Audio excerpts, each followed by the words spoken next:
Are you ready for the word? Yes, sir. Turn to Romans 12. Let's read verse 9. Let love be without dissimulation. Abhor that which is evil. Cleave to that which is good. At first glance, that might appear to be two separate sentences, but it's not. It's one sentence. It's more clear when you read it in a literal translation, such as Young's. Young's literal translation reads this way: the love unfeigned, abhorring the evil, cleaving to the good, is literally what it says. The love unfeigned, abhorring the evil, cleaving to the good. So when you look at it, it's one statement. The first part of it is a command. The second part is an explanation of how to do the first part. The command is love without dissimulation. The instruction on how to do that is you abhor that which is evil and you cleave to that which is good. And love that is without dissimulation abhors evil, cleaves to what's good. Love that does not abhor evil and does not cleave to the good is a dissimulated love. Does everybody see that? That's one statement. Okay. So now if we determine to obey that command, we have also the instruction on how to obey it. Let's examine how that would work. The first commandment is what? The first and greatest commandment in all the world is what? Yahweh. Love Yahweh. All right. So the command is that we should love Him without dissimulation. Well, how do you love Him without dissimulation? The instruction is abhor that which is evil, cleave to that which is good. The second command is likened to the first. You love your neighbor, right, as yourself. Well, how do we do that? How do we love them without dissimulation? We abhor that which is evil, cleave to that which is good. That is the command, and those are the instructions. The next thing then that we have to do is determine what dissimulation means. And rather than define it this morning, I'd rather use a story out of the Hanukkah narrative to illustrate it. In 2 Maccabees, we see how love without dissimulation operates. We see it perfectly demonstrated. There's great benefit from our taking the time to look at it this morning, so that's what we're going to do. I'm going to be reading from 2 Maccabees 6. I would encourage you to either read 2 Maccabees this week, since we're right in the middle of Hanukkah, or go to YouTube, type in 2 Maccabees. There's somebody on there that'll read it to you, and you just listen to it while you ride down the road. I've done that the last several days, and I find it very helpful, very encouraging. For now, we're going to read chapter 6 together. What I've printed out for you comes out of the Dewey Rhymes Bible. It's his translation. I'll also be referring to the King James Version Apocrypha translation every now and then. But we're going to start reading out of the Dewey Rhymes Bible, 2 Maccabees chapter 6, verse 1. But not long after the king sent a certain old man of Antioch to compel the Jews to depart from the laws of their fathers and of Yahweh. The king he's referring to is King Antiochus. I don't know how you exactly pronounce his name, and actually have no desire to do it right. He does not deserve to have anybody pronounce his name right. I'll put the emphasis on the wrong syllable if I want to. So, King Antiochus. He would send an old man to compel the Jews to depart from the laws of Yahweh. Compel means by any means necessary, through reason or threat, to get them to leave the laws of Yahweh. And to defile the temple that was in Jerusalem, and to call it the temple of Jupiter Olympius, and that in Gerizim of Jupiter Hospitalis, according as they were that inhabited the place. And very bad was the invasion of evils, and grievous to all. Evil cannot invade and it not be very bad. It brings grief when it enters. Every time. Anytime evil shows up, grief's going to follow. Verse 4. For the temple was full of the riot and revelings of the Gentiles, and of men lying with lewd women, and women thrust themselves of their accord into the holy places, and brought in things that were not lawful. The altar also was filled with unlawful things which were forbidden by the laws or by Torah. And neither were the Sabbaths kept, nor the solemn days of the fathers observed, neither did any man plainly profess himself to be a Jew. So the Sabbath is outlawed, the feasts are outlawed, professing yourself to be a Jew was even outlawed. Verse 7. But they, the Jews, were led by bitter constraint on the king's birthday to the sacrifices. And when the feast of Bacchus was kept, they were compelled to go about crowned with ivy in honor of Bacchus. And there went out a decree into the neighboring cities of the Gentiles by the suggestion of the Ptolemies, that they also should act in like manner against the Jews to oblige them to sacrifice. So they all banded together to force the Jews to comply. The Jews are being forced to participate in the worship of Gentile gods and in sacrifices that the Gentiles offer. A reference here is made to Bacchus. He's an interesting creature, a Greek god whose father was a Elohim, a son of an Elohim, and whose mother was human. We read about such things in Genesis 6, correct? Bacchus was a male with a lot of feminine characteristics. He could have dressed either way. Understand? Yeah. He was known as the god of wine. Singing, shouting, drunken, rioting in the streets were all associated with feast in his honor. And here it's saying that the Jews were being forced to walk in a processional in honor of this feminine male deity. Verse 9, whosoever would not conform themselves to the ways of the Gentiles should be put to death. Then was misery to be seen. You either participated in these feasts or you died. You either conformed to and obeyed the laws that outlawed Torah, or you died. If you were caught keeping the Sabbath, you were killed. If you were caught keeping Passover, you were killed. If you were caught reading Torah, you were killed. If you were caught possessing Torah, you were killed. If you refused to sacrifice to pagan gods, you were killed. If you refused to go along in the processional for Bacchus, you were killed. If you refused to eat pork at a sacrifice, you were killed. If you were caught circumcising your children, you were killed. Verse 10 records this. Verse 10. For 2 women were accused to have circumcised their children. You know what that means? The state had people that would tell on other people. Nobody would have known. Right. Somebody told on them. We've seen some of that in the last few months, haven't we? Citizens encouraged to spy on their neighbor. They were accused to have circumcised their children, whom when they had openly led about through the city, with the infants hanging at their breasts, they threw down headlong from the walls. So they threw these women off the walls and killed them with their infants. And others that had met together in caves that were near and were keeping the Sabbath day privately, being discovered by Philip, were burnt with fire, because they made a conscience to help themselves with their hands by reason of the religious observance of the day. They made a conscious decision to help themselves. Now listen to that out of the King James Version. Here's the way the King James translates that verse. Verse 11. Others that had run together into caves nearby to keep the Sabbath day secretly, being discovered by Philip, were all burnt together, because they made a conscience to help themselves for the honor of the most sacred day.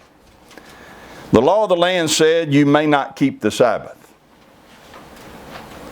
Yahweh said, remember the Sabbath day to keep it holy. So which is the best way to help yourself? Is it better to do what man says or to do what Yahweh says? See? So they had a choice. They had to choose how they were going to help themselves, either by obeying man or by obeying Yahweh.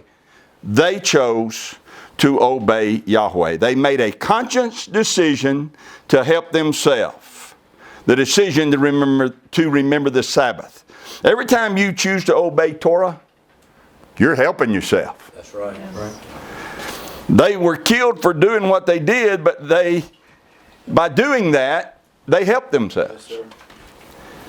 We don't help ourselves when we go along to get along. We help ourselves when we remain faithful to Yahweh and obedient to Torah. They loved Yahweh. What I'm trying to say to you is, both of these, those women and these Sabbath keepers, loved Yahweh without dissimulation. Those two mothers abhorred that which was evil, and they cleaved to that which was good. And those people who gathered in a cave for a holy convocation on the Sabbath abhorred that which was evil, and their embrace of that which is good could not be broken.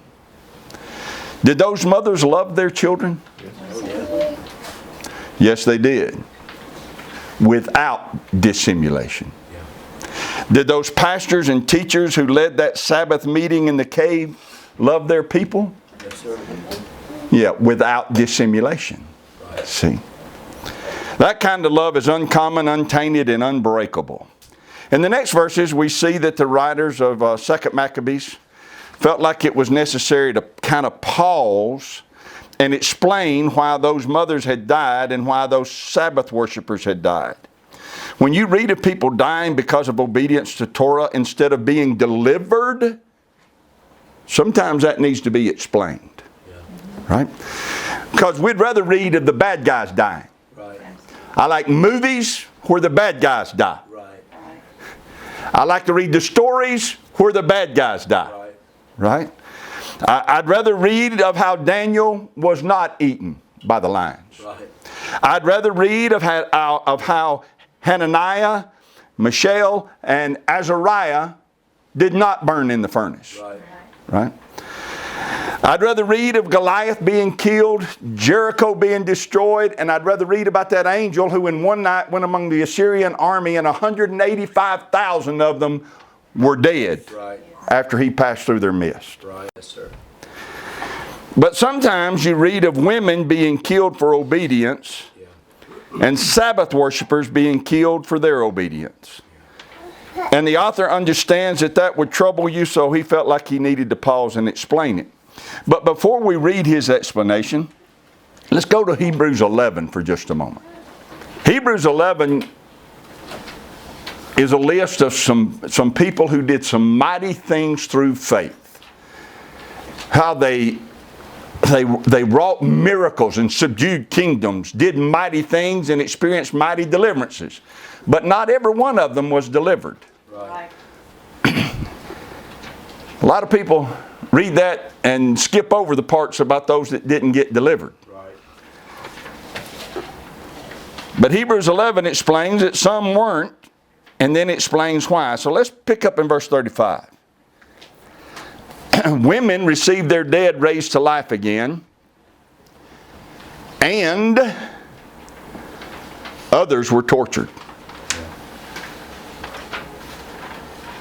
Not accepting deliverance.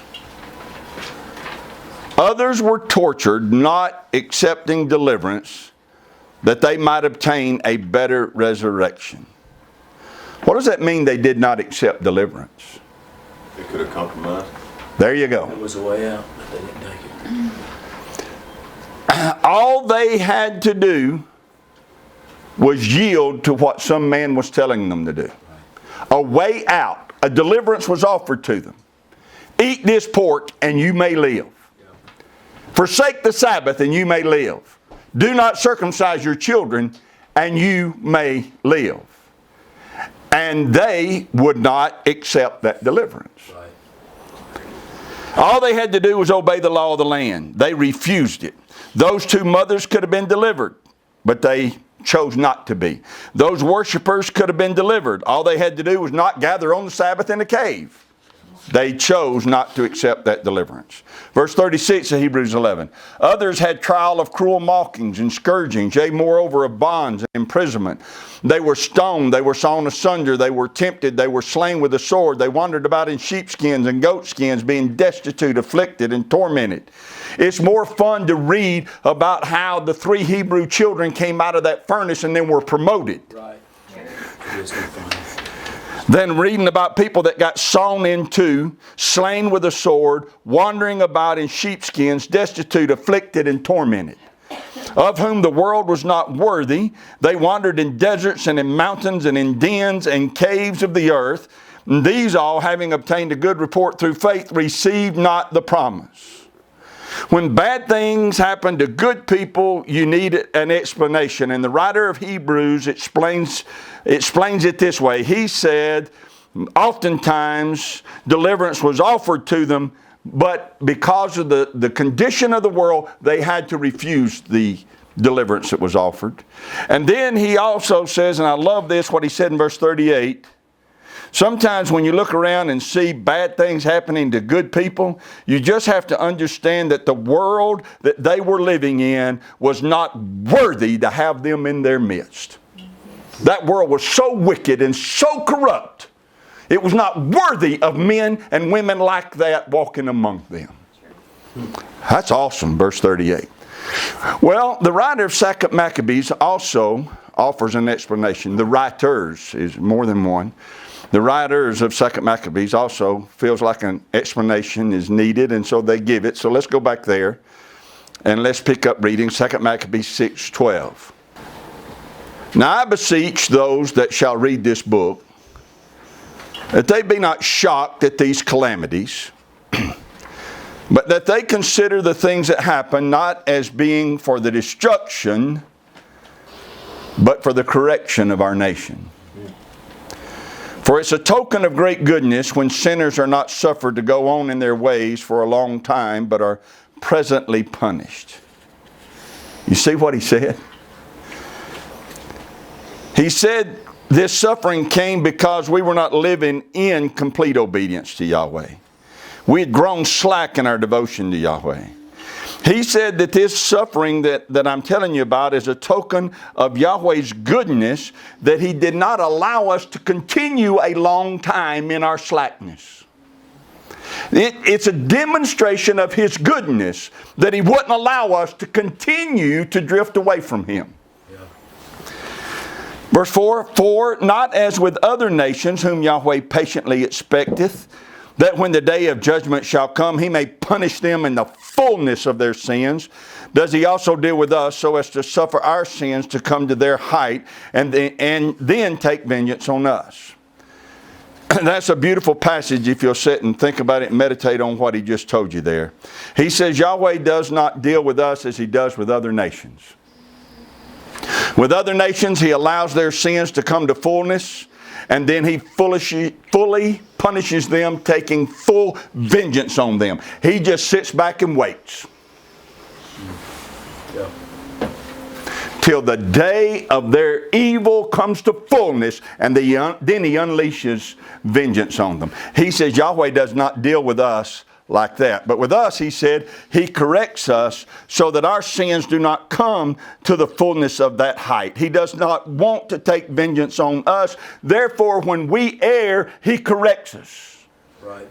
He does things to pull us back. He doesn't let us continue on that path of destruction. And therefore, He never, verse 16, withdraws His mercy from us, but though He chastises His people with adversity, He forsakes them not. So this writer is saying adversity is an indication of His love and mercy. Whom Yahweh loves, Hebrews 12 says, He chastens. Listen to this out of Hebrews 12. And you have forgotten the exhortation which speaks unto you as unto children. My son, despise not thou the chastening of Yahweh, nor faint when you are rebuked of Him. For whom Yahweh loves, He chastens, and scourges every son whom He receives. If you endure chastening, Yahweh deals with you as with a son. For what son is he whom the Father chastens not? But if you be without chastisement, whereof all are partakers, then are ye bastards and not sons. Furthermore, we have had fathers of our flesh which corrected us, and we gave them reverence. Shall we not much rather be in subjection unto the Father of spirits and live? For they verily for a few days chastened us after their own pleasure, but he for our profit, that we might be partakers of his holiness. Now, no chastening for the present seems to be joyous, but grievous. Nevertheless, afterward it yields the peaceable fruit of righteousness unto them which are exercised thereby. If you pay attention to it, it'll take you to a path of righteousness. Wherefore lift up the hands which hang down and the feeble knees, and make straight the paths for your feet, lest that which is lame be turned out of the way, and let it rather be healed. You know, we don't read passages like that much anymore. They certainly aren't preached much anymore. But they're beneficial and true nonetheless.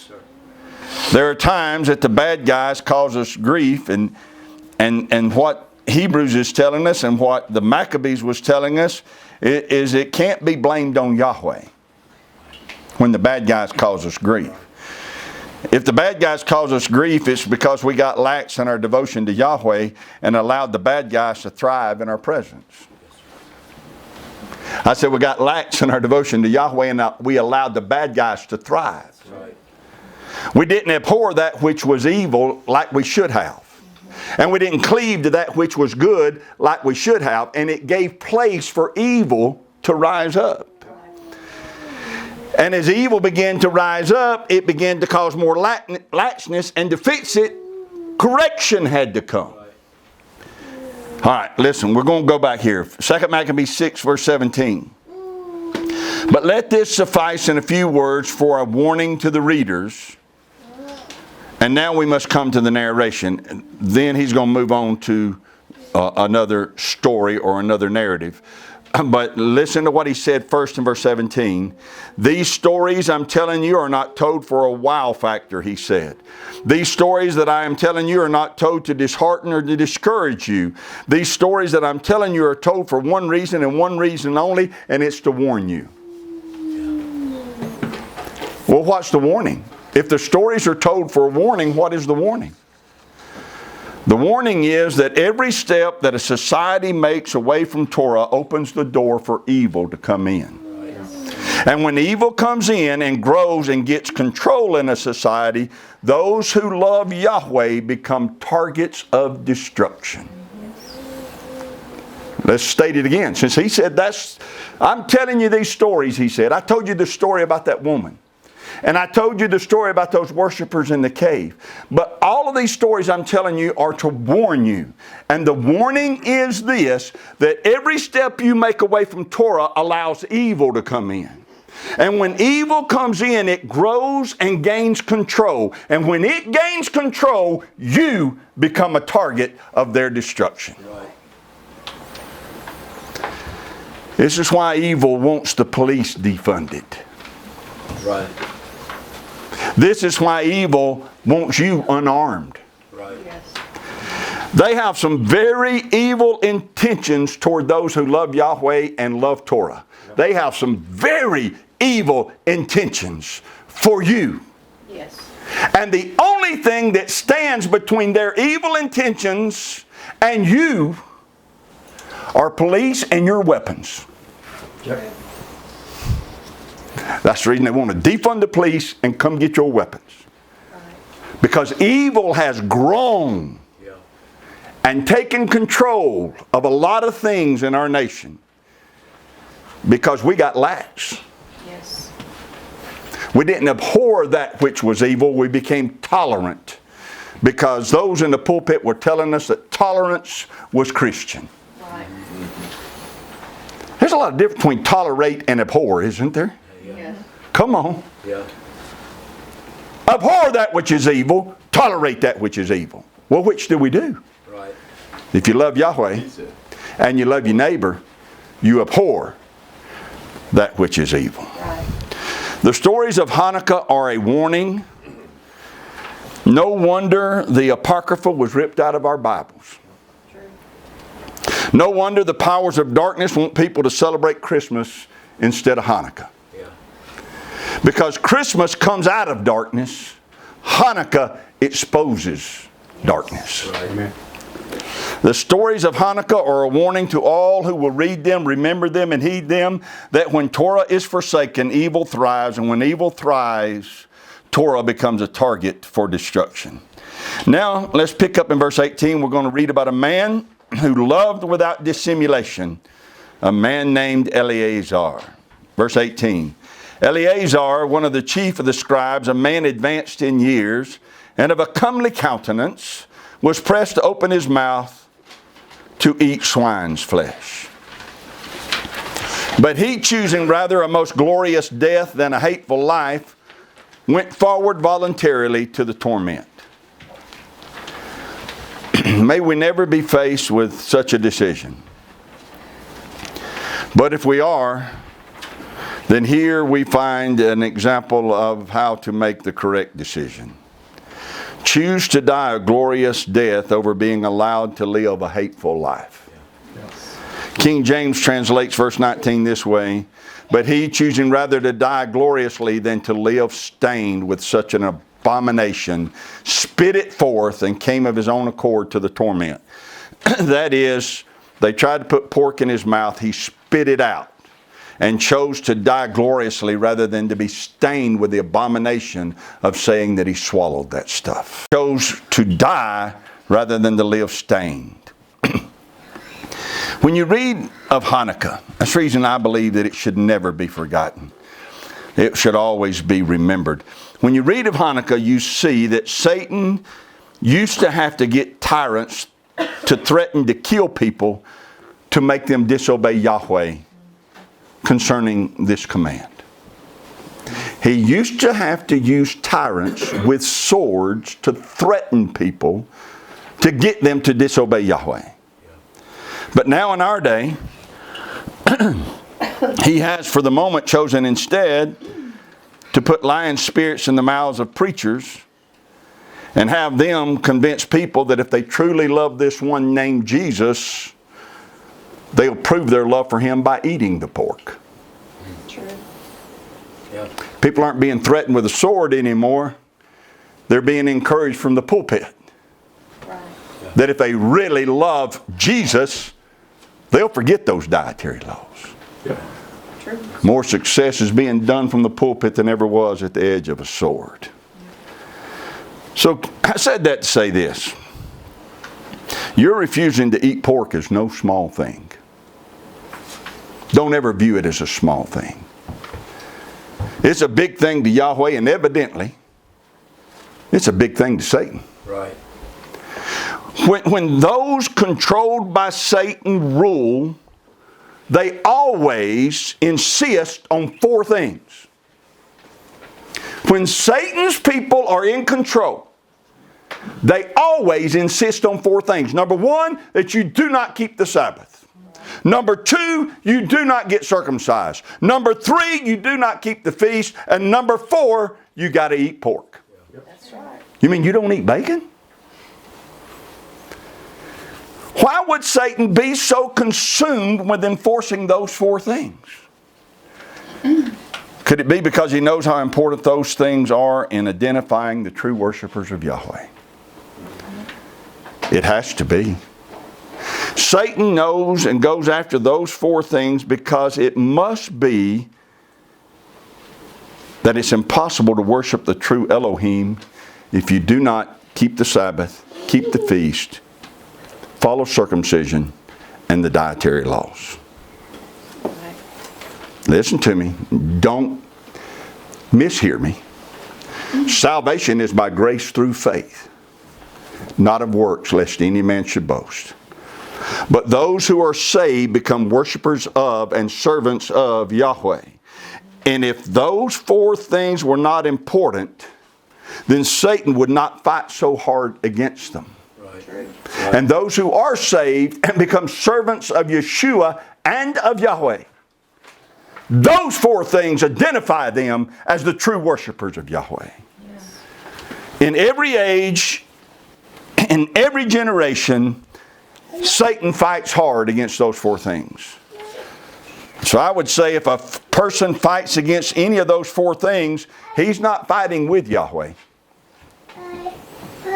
If a person, whether it's in a pulpit or on social media or sitting across the table from somebody, if a person is fighting against following dietary laws, keeping the Sabbath, keeping the feast, circumcision, if he's fighting against those things, he's not fighting with Yahweh. He's joined the forces of hell and he's fighting against Yahweh. Yep. Amen. No servant of Yahweh has ever led the charge against those things. No servant. You can't go through the ages or through the Bible and find where anybody serving Yahweh fought against those things. It's only Satan who has fought against those four things. If a man is speaking against the Sabbath and against the feast and against circumcision and against dietary laws, he's speaking as a minister of Satan. Verse 20. And considering in what manner he was to come to it, patiently bearing, he determined not to do any unlawful things for the love of life. Living's a wonderful gift. Do not love your life too much. Amen. It's a wonderful gift, but not if it requires you to abandon any part of Torah. Right. In Revelation 2:10, Yeshua warned the assembly of Smyrna that tribulation was coming. And he said this to them concerning that tribulation that was to come. He said, be faithful unto death. Tribulation's coming. Use your faith and you won't have to go through it. That's not what he said. Use your faith and you'll overcome it. That's not what he said. He said, be faithful even unto death. That means be faithful even if they kill you for being obedient to me. Right. This old scribe Eleazar determined not to do any unlawful thing for the love of life. He loved Yahweh and he loved Torah more than he loved life. You remember what Yeshua said in Luke 14:26? He said this, if any man come to me and hate not his father and mother and wife and children and brethren and sisters, yea, and his own life also, he cannot be my disciple. And the word hate there, some say, well, it means to love less. And I'm okay with that. He that does not love less his father and mother, wife and children, brethren and sisters, and his own life also, he cannot be my disciple. But more accurately, this word means to abhor and to detest. So I hear Yeshua saying in verse 26 that I need you to love me with such a love, so powerful a love, your love for anything and anybody else in comparison looks like hate. Your love for me is so strong that there are times that it looks like you despise other people and despise yourself even. Come on, think about Eleazar. It looked like he despised his own self by going to the tormentors willingly and saying, kill me. Yeah. But it wasn't that he despised himself or his life. He just loved Yahweh that much. Right. Right? We've got minute illustrations of this. When you start loving Yahweh and loving Yeshua and loving Torah, and you leave Christmas, watch your family and your friends accuse you of hating your children. Or if you're younger and doing it, and you grew up in a quote-unquote Christian home, watch your family and friends accuse you of hating your parents. True. Right? Yeah. Don't love life or yourself too much is the message. Love Yahweh. Even if you get accused of hating your family and accused of even hating yourself, love Yahweh and Yeshua and Torah that much. Amen. Verse 21. Now it's starting to get interesting. They that stood by being moved with wicked pity for the old friendship they had with the man, taking him aside, desired that flesh might be brought, which it was lawful for him to eat, that he might make as if he had eaten, as the king had commanded, of the flesh of that sacrifice. In other words, in verse 21, they brought him some of this. I'm sure they had some turkey bacon in that day and time. It was lawful for him to eat, that by so doing he might be delivered from death, and for the sake of their old friendship with the man, they did him this courtesy. Hey, buddy, come here. That looks like Cam. King Antiochus, his soldiers, and all the people out there don't know this is turkey. I know it's turkey. It's certified turkey. You know it's turkey. All you got to do is eat this in front of them, and everything's good. That way you don't break Torah, but that way the king doesn't kill you. It's a win-win situation. Right? What would you do?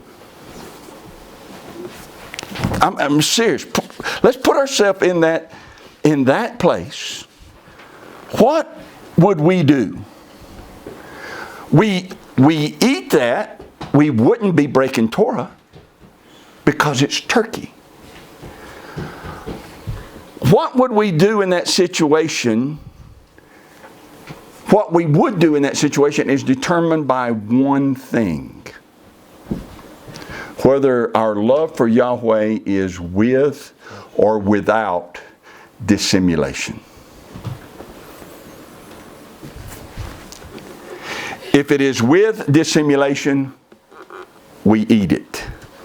If it is without dissimulation, we set it aside and refuse. Watch what Eleazar does. But he began to consider, and he's going to do that considering real quickly. He's not going to have to think about it very long. But he began to consider the dignity of his age and his ancient years, and the inbred or the inward honor of his gray head, and his good life and conversation from a child. And he answered without delay, according to the ordinances of the holy law made by Yahweh, saying that he would rather be sent into the other world. Here, Eleazar, eat this, nobody will know any difference. He said, I'd rather die. For it does not become our age, said he, to dissemble, whereby many young persons might think that Eleazar at the age of 80 years, first time we've been told how old he is, he's 90. Whereby young persons might think that Eleazar at the age of 90 had gone over to the life of the heathens. I don't want any young person to think that now at 90 I've decided that eating pork's not that big a deal. Yeah. Right. I'd live, but my example would cause them to sin against Yahweh. And so they, through my dissimulation, there's the word. And so they, through my dissimulation and for a little time of a corruptible life, should be deceived, and hereby I should bring a stain and a curse upon my old age. For though for the present time I should be delivered from the punishments of men, yet should I not escape the hand of the Almighty, neither alive nor dead. Wherefore, by departing manfully out of this life, I shall show myself worthy of my old age.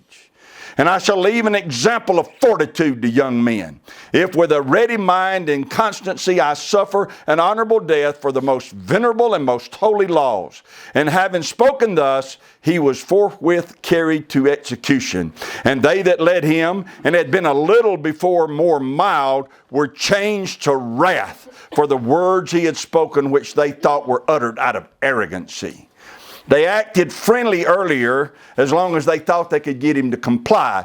But when he did not comply, their hatred for him surfaced. Yeah. Verse 30. But when he was now ready to die with the stripes, he groaned and said, O Yahweh, who has the holy knowledge, you know manifestly that whereas I might be delivered from death, I suffer grievous pains in body, but in soul am well content to suffer these things because I fear you.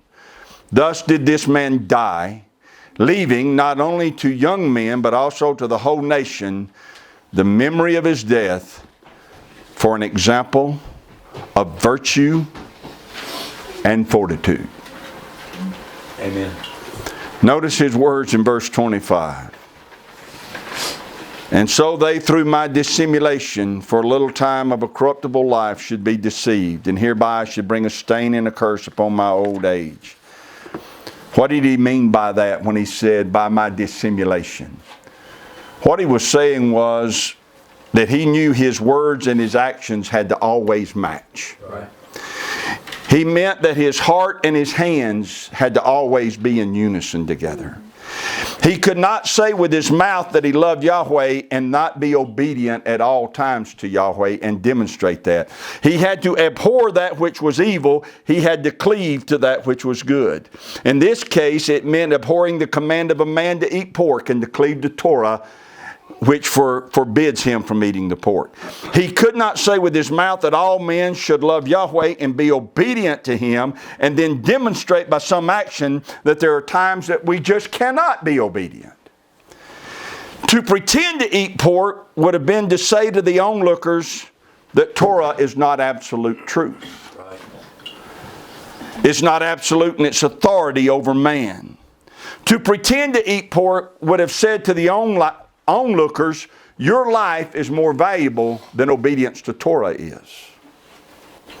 To pretend to eat pork would have said to the onlookers, this king's authority is greater than Yahweh's authority over you. It would have said to the onlookers, Yahweh would not want you to die for something as insignificant as this. And Eleazar was not willing to make that statement. Right. Love without dissimulation means to love Yahweh in such a way that you always abhor that which is evil and you always cleave to that which is good, no matter what the price is for doing that. Amen. To love without dissimulation means to love your neighbor in such a way that you always abhor that which is evil and you always cleave to that which is good. Eleazar loved Yahweh too much to eat pork for any reason. But he loved those people too much to pretend to eat pork, Right.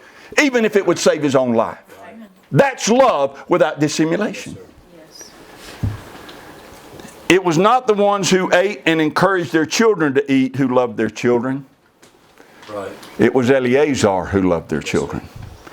It was not the moms who refused to circumcise their children who loved them and protected them. It was the moms who circumcised their children that really loved their children. Amen. It was not the ones who chose not to observe the Sabbath who loved their family.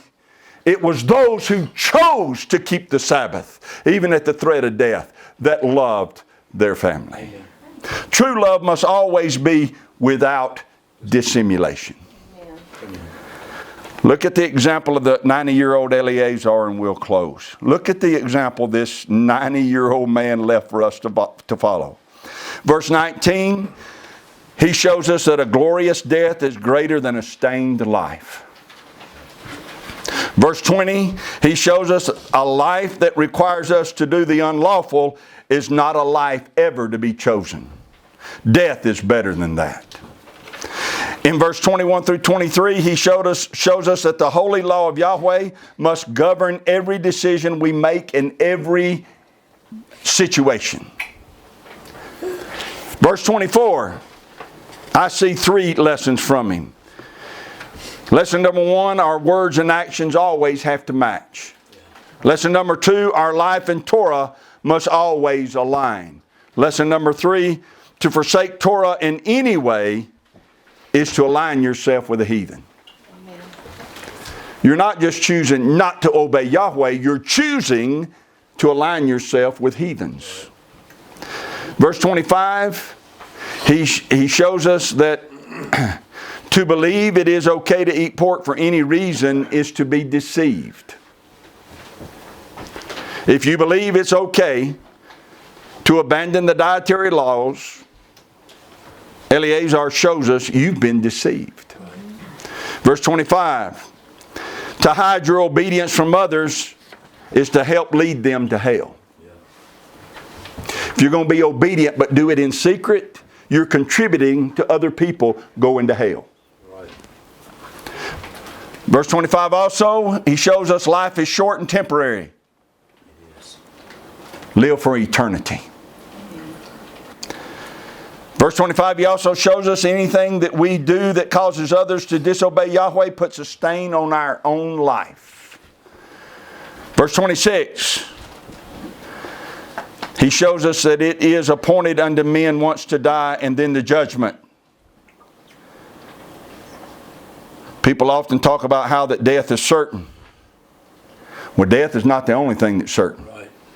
Judgment is also certain. Yeah. It's appointed that we'll stand in judgment before Yahweh. And Eleazar kept that in his mind.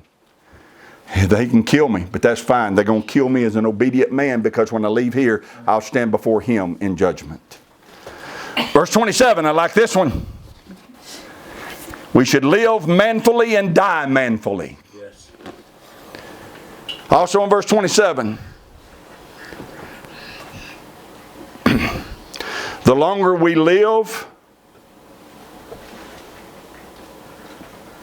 the greater our responsibility is to live manfully. Yes. Amen. Verse 28. Our lives should be examples of fortitude to others. We fuss about how hard it is to find manly men nowadays. Makes you wonder when the examples of it begin to disappear. Right. Our lives are to be examples of fortitude and strength. Verse 28 teaches us that suffering should not cause us to become weak. Verse 28, Torah is never to be forsaken. Under no circumstance is Torah to be forsaken. Verse 29, if you think you're going to win the admiration of the wicked, you're delusional. Their hatred of Yahweh requires that they also hate you.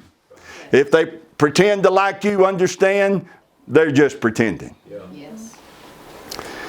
Verse 30 teaches us that the fear of Yahweh is the beginning of knowledge. In his dying words, Eleazar said, I have demonstrated to you that I fear you, not what man can do to me. Amen. Verse 30 teaches us that Yahweh knows of our faithfulness to him and will reward it in ages to come. Verse 31, our lives, once over, should stand as a testimony of what virtue and fortitude are all about.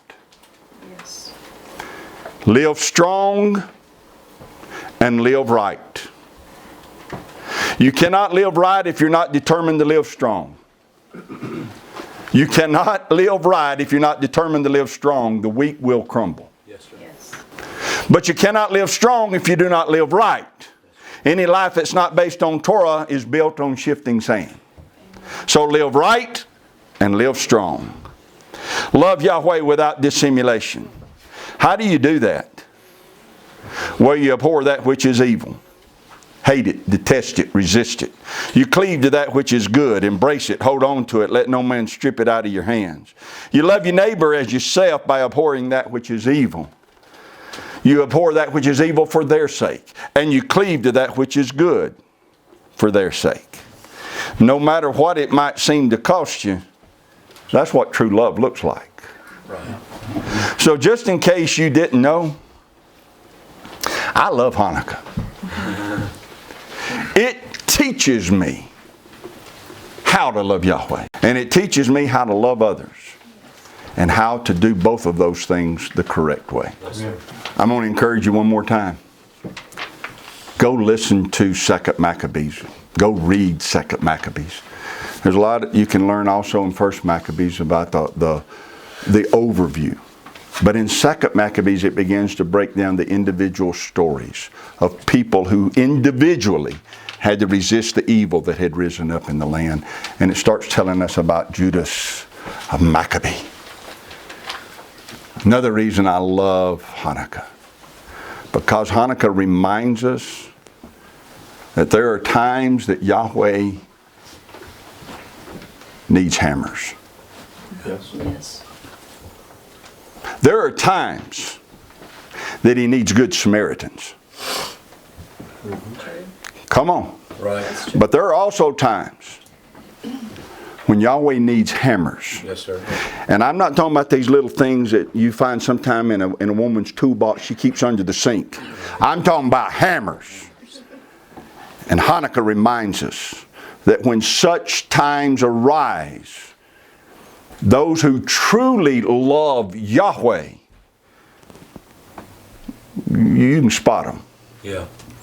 because they're manly. Yeah. Yahweh bless you and keep you. Yahweh make his face shine upon you and be gracious to you. Yahweh lift up his countenance upon you and give you peace.